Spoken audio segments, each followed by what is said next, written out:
Soal nomor 31. Pada suatu ujian matematika, setiap siswa diwajibkan menjawab 5 soal dari 10 soal yang diberikan. Berapa banyak pilihan untuk menjawab soal tersebut? Untuk menjawab soal ini, kita dapat menggunakan rumus berikut. Diketahui, N sama dengan 10, dan R sama dengan 5, maka kombinasi 5 unsur dari 10 unsur, sama dengan 10 faktorial, per 5 faktorial, kali 10 kurang 5 faktorial. Diperoleh, 10 faktorial, per 5 faktorial, kali 5 faktorial. Sama dengan 10 kali 9, kali 8, kali 7, kali 6, kali 5 faktorial, per 5 faktorial, kali 5, kali 4, kali 3, kali 2, kali 1. Sama dengan 10 bagi 5, sama dengan 2, 9 bagi 3, sama dengan 3, 8 bagi 4, sama dengan 2, 7 bagi 1, sama dengan 7, dan 6 bagi 2, sama dengan 3. Selanjutnya, kita operasikan, diperoleh 252.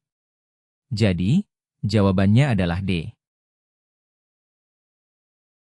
Selanjutnya, soal nomor 32.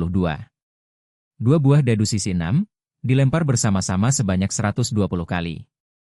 Frekuensi harapan, mata dadu berjumlah 4 dan 9 adalah. Untuk menyelesaikan soal ini, kita dapat menggunakan rumus berikut.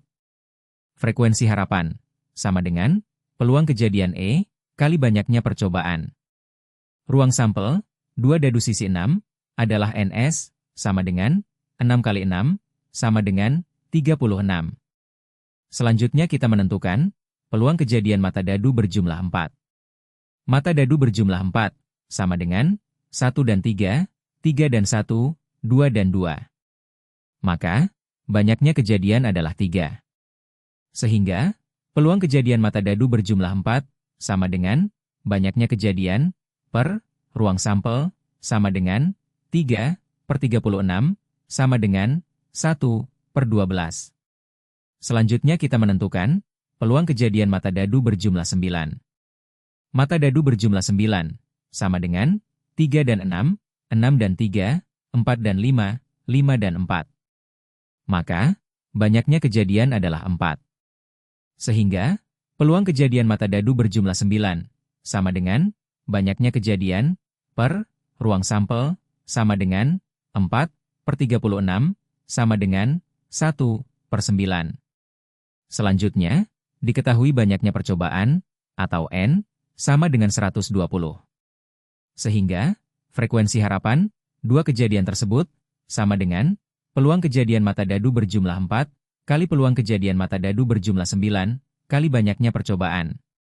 Diperoleh, 1 per 12, kali 1 per 9, kali 120. 120, bagi 12, sama dengan 10, sehingga diperoleh 1 per 9, kali 10. Sama dengan 10 per 9. Jadi, jawabannya adalah C. Selanjutnya, soal nomor 33. Pada percobaan melempar 2 dadu bersama-sama, berapakah peluang terambilnya kedua mata dadu berjumlah 7? Untuk menyelesaikan soal ini, pertama, kita menentukan ruang sampelnya. Ruang sampel 2 dadu sisi 6, NS, sama dengan 6 kali 6, sama dengan 36. Selanjutnya, mata dadu berjumlah 7, atau E, sama dengan 1 dan 6, 6 dan 1, 2 dan 5, 5 dan 2, 3 dan 4, 4 dan 3. Maka, banyaknya kejadian, atau NE, sama dengan 6. Sehingga, PE, sama dengan NE, per NS, sama dengan 6 per 36, sama dengan 1 per 6. Jadi, jawabannya adalah C.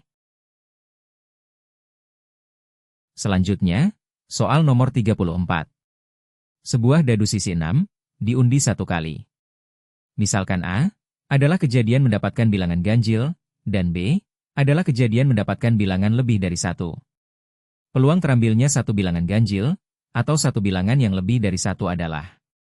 Langkah pertama, kita menentukan ruang sampelnya, yaitu S, sama dengan 1, 2, 3, 4, 5, dan 6. Maka, NS sama dengan 6. Kemudian, kita menentukan kejadian bilangan ganjil, atau kejadian A, yaitu A sama dengan 1, 3, dan 5. Maka, NA sama dengan 3. Sehingga, peluang kejadian A, atau PA, sama dengan NA per NS sama dengan 3/6. Selanjutnya, kita menentukan kejadian bilangan lebih dari 1, atau kejadian B, yaitu B sama dengan 2, 3, 4, 5, dan 6. Maka, NB sama dengan 5. Sehingga, peluang kejadian B, atau PB, sama dengan NB per NS sama dengan 5/6. Selanjutnya, kita akan menentukan kejadian A, iris B, yaitu A, iris B, sama dengan 3 dan 5. Maka, NA, iris B, sama dengan 2. Sehingga, peluang kejadian A, iris B, atau PA, iris B, sama dengan NA, iris B, per NS, sama dengan 2/6. Sehingga, peluang kejadian A, gabung B, sama dengan peluang kejadian A, tambah peluang kejadian B, kurang peluang kejadian A, iris B, diperoleh 3/6, tambah 5/6, kurang 2/6. Sama dengan 6/6. Sama dengan 1. Jadi, jawabannya adalah E. Selanjutnya, soal nomor 35. Sebuah kantong berisi 5 bola kuning, 4 bola hijau, dan 3 bola merah. Akan dilakukan 3 kali pengambilan, tanpa pengembalian. Peluang terambilnya bola kuning, bola hijau, dan bola merah berturut-turut adalah: langkah pertama, kita menentukan ruang sampelnya, yaitu S1 sama dengan K1, K2, K3, K4, K5, H1, H2, H3, H4, M1, M2, dan M3. Maka, NS1 sama dengan 12. Kemudian, kita menentukan kejadian bola kuning, atau kejadian K, yaitu K sama dengan K1, K2, K3, K4, dan K5. Maka, NK sama dengan 5. Sehingga, peluang kejadian K, atau PK, sama dengan NK per NS1, sama dengan 5/12. Selanjutnya, kita menentukan ruang sampel kejadian berikutnya.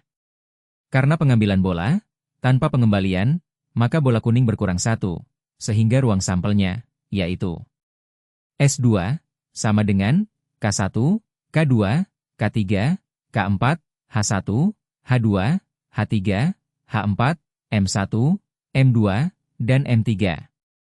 Maka, NS2 sama dengan 11. Kemudian, kita menentukan kejadian bola hijau, yaitu H1, H2, H3, dan H4. Maka, NH dengan syarat K telah terjadi, sama dengan 4. Sehingga, peluang kejadian H, atau PH, dengan syarat K telah terjadi, sama dengan 4/11. Selanjutnya, kita menentukan ruang sampel pada pengambilan ketiga.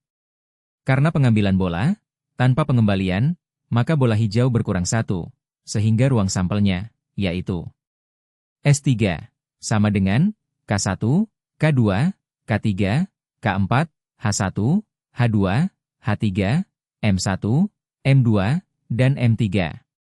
Maka, NS3 sama dengan 10. Kemudian, kita menentukan kejadian bola merah, yaitu M1, M2, dan M3. Maka, banyaknya kejadian sama dengan 3. Sehingga, peluang kejadian M sama dengan 3/10.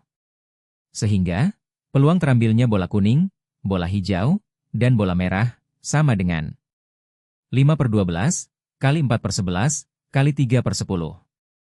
Selanjutnya, kita dapat melakukan pencoretan pada 4 kali 3, dan 12 diperoleh 5/11 kali 10. Kemudian, kita dapat membagi 5 dan 5 pada pembilang, dan membagi 10 dan 5 pada penyebut, diperoleh 1/11 kali 2. Sama dengan 1/22.